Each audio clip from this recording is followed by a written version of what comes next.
దేవుని దూషించిన వారు, దేవుణ్ణి ప్రజలను హింసించిన వారు చాలా మంది కూడా వారి యొక్క జీవితంలో మార్పు వచ్చినప్పుడు వారు ఏ విధంగా తమ తాముగా సమర్పించుకొని వారి యొక్క జీవితాలను కట్టుకుంటారు అనే విషయాన్ని మనం గమనించినట్లయితే ఈరోజు ఒక పత్రిక గురించి నేను మీకు చెప్పాలని ఆశపడుతున్నాను.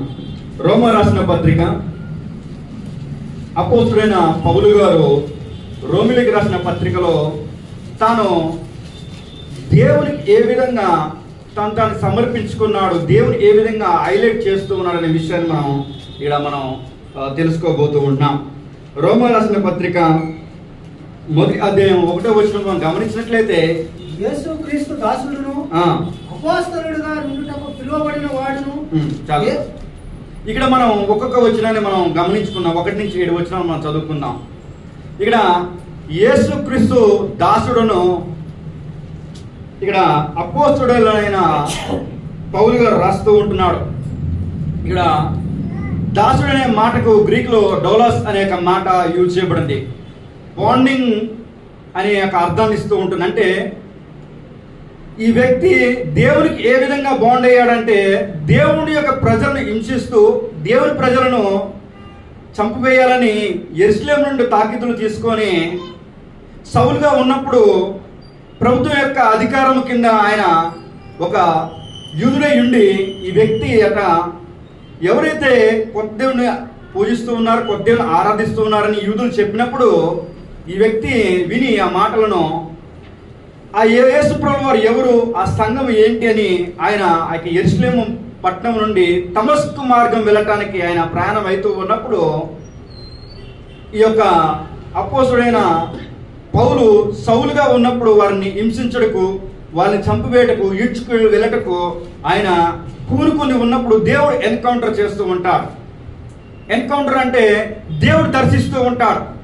మనము చాలాసార్లు ఎన్కౌంటర్ అనగానే 2 విషయాలు గుర్తొస్తాయి. ఒకటి పోలీసులకు సంబంధించింది చంపివేయటం, రెండవది ఆత్మీయంగా ఆయన శరీరపరమైన ఆశలను, లోక సంబంధమైన ఆశలను ఆయన సత్యాన్ని తెలుసుకునేలాగిన, నిజమైన వెలుగును తెలుసుకునేలాగిన యేసుక్రీస్తు ప్రభువు వారిని పౌలు గారు సౌలుగా ఉన్నప్పుడు తెలుసుకున్నట్లు మనం చూస్తున్నాము. దమస్కు మార్గంలో ఆయనను ఎన్కౌంటర్ అంటే లోక సంబంధమైన ఉన్న వ్యక్తిని ఆయన దేవుని సేవకునిగా మార్చినట్లు మనం చూస్తూ ఉన్నాం. అందుకనే ఆయన చెప్తూ ఉన్నాడు, యేసుక్రీస్తు దాసుడిని, యేసు ప్రభువు వారిని దూషించే వారిని, యేసు ప్రభువు వారిని హింసించాము. అందుకనే అక్కడ మనం గమనించినట్లయితే మనం అపోస్తుల కార్యంలో 9వ అధ్యాయంలో సౌలు ఏ విధంగా పట్టబడి ఉంటాడంటే, అక్కడ ఆయన ఆ యొక్క దేవుని యొక్క దర్శనం చూసినప్పుడు ఆయన ఒక తుఫాను వచ్చి ఒక వెలిగించిస్తున్న యేసును, నజరేయుడైన యేసును తెలియపరుస్తూ ఉన్నాడు. అంటే ప్రభు అనే ఒక మాట అక్కడ యూజ్ చేయబడింది. కారణం ఏంటంటే దేవుని కంటే తక్కువ శక్తి కలిగిన వాడు, దేవుని కంటే ఆయన తక్కువ కలిగిన వాడు కాబట్టి సౌలు కంటే ఎక్కువ ఏదో అక్కడ ప్రభావితం చేసింది కాబట్టి ఆయన కళ్ళన్నీ కూడా మూసివేయబడినట్లు మనం చూస్తూ ఉంటున్నాం. అక్కడ దేవుని యొక్క పేరును ఐడెంటిఫై చేస్తున్నాడు. యేసుక్రీస్తు ప్రభు యొక్క దాసుడునైన అపోస్తుడైన పౌలు గారిని ఆయన తెలియపరుస్తూ ఉంటున్నాడు. చూడండి, అపోస్తుడైన పౌలు గారు ఏ విధంగా మార్పు చెంది ఉన్నాడో, అపోస్తుడైన పౌలు గారు ఏ విధంగా తానుగా తగ్గించుకుని ఉంటున్నాడో మనం ఇక్కడ చూస్తూ ఉంటున్నాం. అందుకని ఈ రోమ పత్రికను మనం గమనించినట్లయితే, ఈ రోమ పత్రిక ఎవరు రాశారు అనేది మనం గమనిస్తే అపోస్తుడైన పౌలు గారు రాసి ఉన్నారు. కొంతమంది ఒపీనియన్స్ ఉంటూ ఉంటుంది. అదేవిధంగా ఈ రోమ పత్రిక రాయడం కారణము పెంటెకోస్తు దినంన, ఏదైతే మనము పెంటెకోస్తు దినమున మన అపోస్తుల కార్యం 2వ అధ్యాయం చదువుకుంటూ ఉంటామో అక్కడికి చాలా మంది జనాలు, అంటే ఇతర దేశాలందరూ కూడా వచ్చి ఉన్నారు. కాబట్టి వారందరూ కూడా కొంతమంది యూదులు చెదిరిపోయి ఉన్నారు కాబట్టి వాళ్ళు రోమా పట్టణానికి వెళ్ళి ఆ యొక్క సంఘాన్ని స్థాపించుకున్నారు అని చెప్తూ ఉంటారు. అదేవిధంగా ఇదే మనం రోమపత్రిక మనం గమనించినట్లయితే 16వ అధ్యాయంలో 1వ వచనంలో ఫెబే అనే యొక్క సేవకురాలు ఉంటుంది. ఆమె ద్వారా కూడా కొంతమంది రాసి ఉన్నట్లు కూడా తెలియపరుస్తూ ఉంటారు. అంటే పౌలు గారే రాసి ఉన్నారు, కానీ ఆ విధంగా సువార్త అక్కడికి వెళ్ళిన తర్వాత వారు దేవుని యొక్క సేవలో ఉన్నప్పుడు ఈ యొక్క పత్రిక రాసి ఉన్నట్లుగా మనకి తెలుస్తూ ఉంది. ఇది 7:58లో రాసి ఉన్నట్లుగా మనకి తెలుస్తూ ఉంటుంది.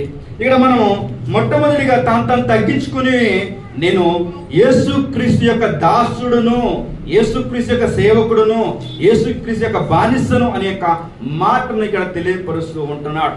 ఇక్కడ బానిస అనే మాటకు మనము డోలోస్ అనే మాటను మనం చూసాం. కానీ కొన్ని సంవత్సరాల క్రితం ఒక బానిసను వారు ఎలా కొంటూ ఉంటారంటే, మన కింద ఒక మార్కెట్ ఉంది, కూరగాయల మార్కెట్. ఆ మార్కెట్లోకి ఏ విధంగా అయితే కూరగాయలు ఫ్రెష్గా వస్తూ ఉంటాయో ఆ విధంగానే బానిసలు కూడా కొంటూ ఉంటారనమాట ఆ రోజుల్లో. ఇది ఓల్డ్ టెస్టిమెంట్ కాంటెక్స్ట్ లో కూడా సేమ్ అలాగే ఉంటుంది. మీరు ఓల్డ్ టెక్స్ట్ కాన్సెప్ట్ లో చూసినట్లయితే యోసేపుని ఎగ్జాంపుల్ గా చూడొచ్చు. మనం యోసేపు అన్నలు గుంటలో వేసినప్పుడు కొంతమంది ఇష్మాయేలీలు వస్తూ ఉంటారు, వచ్చి అన్నలు డిస్కషన్ చేసుకుంటూ ఉంటాడు, వీళ్ళని చంపేద్దాం అన్నప్పుడు కొంతమంది అక్కడ ఉన్న వాళ్ళు అంటూ ఉంటారు, వద్దురని చంపేస్తే మన ప్రాణ బంధువు మన తమ్ముడు కదా, రక్త సంబంధి కదా, అని చంపొద్దు అని అమ్మేద్దాం, ఇస్మాయిల్ వస్తూ ఉన్నారని అన్నప్పుడు సరే పలాని కొంత నాణ్యంకి అమ్మేద్దామని అమ్మేస్తూ ఉంటారు. అమ్మేసిన తర్వాత ఫరో దగ్గరికి వచ్చిన తర్వాత ఆ ఫరో దగ్గరికి వచ్చినప్పుడు ఇక బానిసను వాని యొక్క పండ్లు పుచ్చిపోయినాయా, లేకపోతే కళ్ళు గుడ్డిగా ఉందా, చెయ్యి ఉందా, కాలు ఉందా, ఇలా అంటే ప్రతి రకమైనగా చూస్తూ ఉంటారనమాట. మన కూరగాయలు ఏ విధంగా పుచ్చిపోయినాయో, లేకపోతే వాడిపోయినాయో, లేకపోతే అది ఎండిపోయినాయో, ఈ విధంగా చూస్తూ ఉంటామో ఆ విధంగా బానిసలను కూడా అంత హీనంగా చూసేవారు అనమాట. వారు ఈడ్చుకుని వెళ్ళేవారు అనమాట.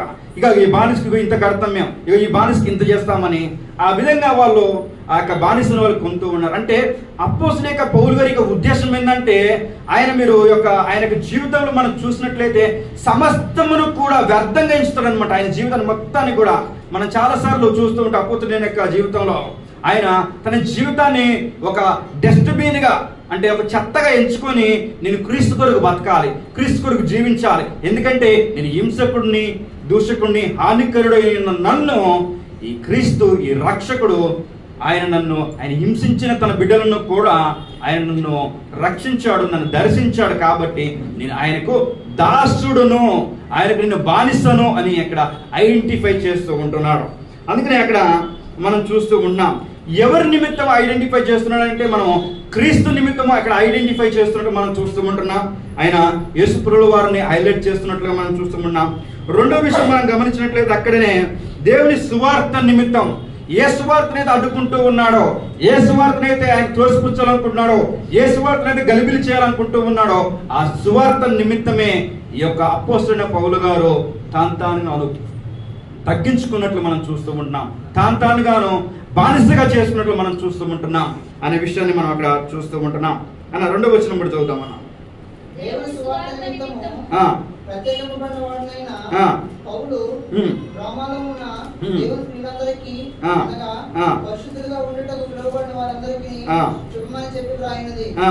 మన తండ్రి అయిన దేవుని నుండి ప్రభు అయిన యేసుక్రీస్తు నుండి కృపా సమాధానములు మీకు కలుగును గాక.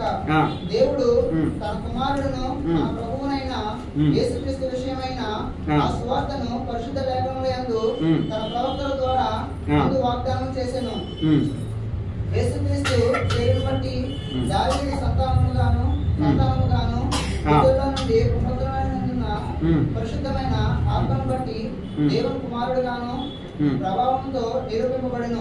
ఈయన నామము నిమిత్తము సమస్త జనులు విశ్వాసమునకు విధేయులైనట్లు ఈయన ద్వారా మేము కృపను అపోస్తలత్వమును పొందితిమి. వీరును వారిలో ఉన్నవారై యేసుక్రీస్తు వారిలో ఉండుటకు పిలువబడి ఉన్నారు.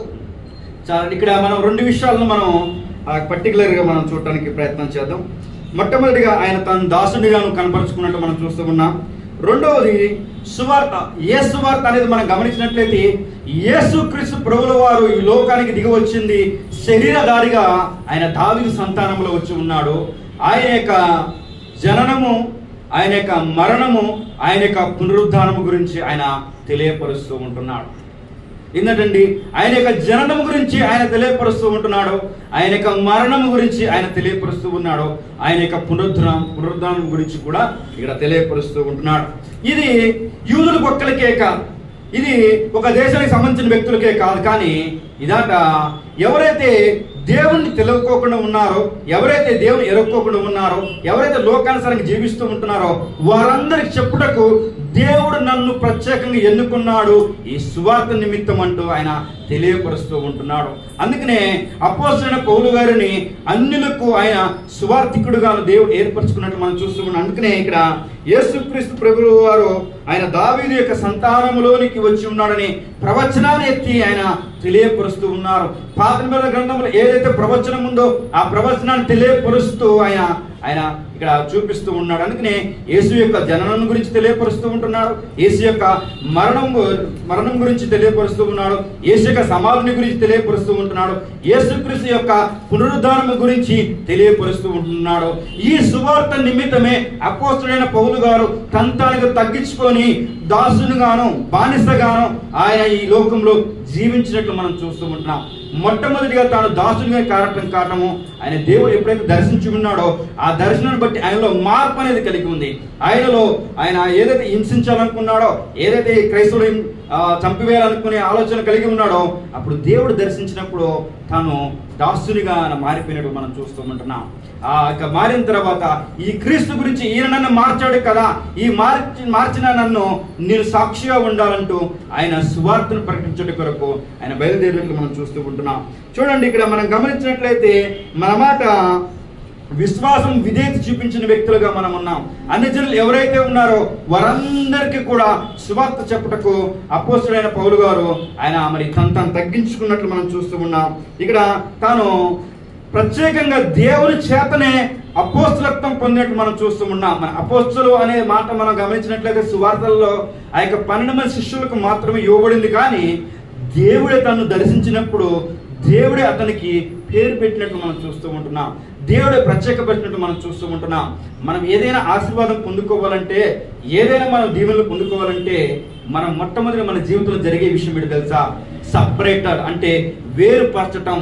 వేరుపరిచిన తర్వాతనే అది కుటుంబం నుంచే కావచ్చు, గ్రామం నుంచే కావచ్చు, దేశం నుంచే కావచ్చు, జాబ్ చేస్తూ నుంచే కావచ్చు, లేకపోతే మీ స్టడీస్ నుంచే కావచ్చు, ఎక్కడి నుంచైనా సరే ఒకవేళ దేవుడు మిమ్మల్ని సపరేట్ చేసి ఉన్నాడంటే మనము దీవించబడటానికి సపరేట్ చేస్తూ ఉంటాడు.